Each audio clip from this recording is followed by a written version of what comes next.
सच्चा त्याग एक कथा।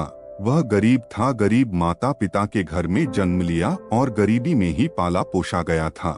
रूखे सूखे अन्न से पेट भर लेने और फटे टूटे कपड़ों में तन ढक लेने के अतिरिक्त यह नहीं जान पाया था कि ऐश आराम तथा शान शौकत किसे कहते हैं।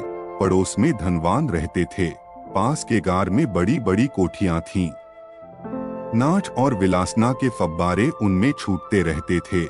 लक्ष्मी के द्वारा जो मौज मजे मिलते हैं वह सभी इन कोठियों में भरे रहते थे। वह गरीब ब्राह्मण मुर्दा नहीं था, विद्या और बुद्धि में अद्वितीय गिना जाता था। धन वह कमा सकता नहीं, ऐसी बात नहीं थी। वह चाहता तो बुद्धि बल से चांदी के किले खड़े कर सकता था, पर चाहता तब न उसकी आंखों का पर्दा हट गया था। मनुष्य जीवन चांदी बटोरने और तमाशा देखने के लिए नहीं है, उसका उद्देश्य कुछ ऊंचा है। उस परम लक्ष्य को प्राप्त करने के लिए दुनियादारी को नमस्कार करना पड़ता है। ब्राह्मण ने भी वही किया। वह अपनी पत्नी समेत गरीबी की तपस्या करने लगा। एक दिन परीक्षा का अवसर आया। प्रभु ने उनको परखना चाहा। उस दिन वे दोनों पति पत्नी कहीं दूर देश को जा रहे थे। धन के अभाव में लंबी परदेश यात्रा कितनी कठिन होती है, इसे भुक्त भोगी ही जानते हैं। धनवान यात्री पर आने वाली विपत्तियां पग पग पर उन्हें सता रही थीं। चलते चलते कहीं निर्जन वन में एक अशर्फियों की थैली रास्ते में पड़ी हुई दिखाई दी। ऐसे स्थान पर पड़े हुए धन को भी भला कोई छोड़ सकता है, पर नहीं, वह सच्चा ब्राह्मण था। लोभ की एक लहर उसके मन में दौड़ी तो सही, पर दूसरे ही क्षण वह संभल गया। पराया धन बिना मालिक की आज्ञा के लेना पाप है। इन पाप पूर्ण ठीकरियों को वह नहीं ले सका। ब्राह्मणी कुछ पीछे हट गई थी।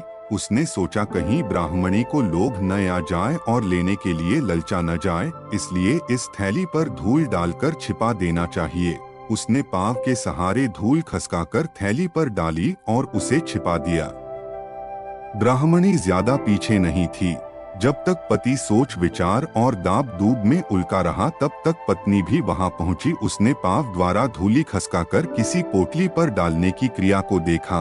बुद्धिमान स्त्रियां जिस प्रकार बात की बात में पति के मनोभावों को जान जाती हैं, उसी प्रकार उसे इस घटना के रहस्य को जानने में देर न लगी।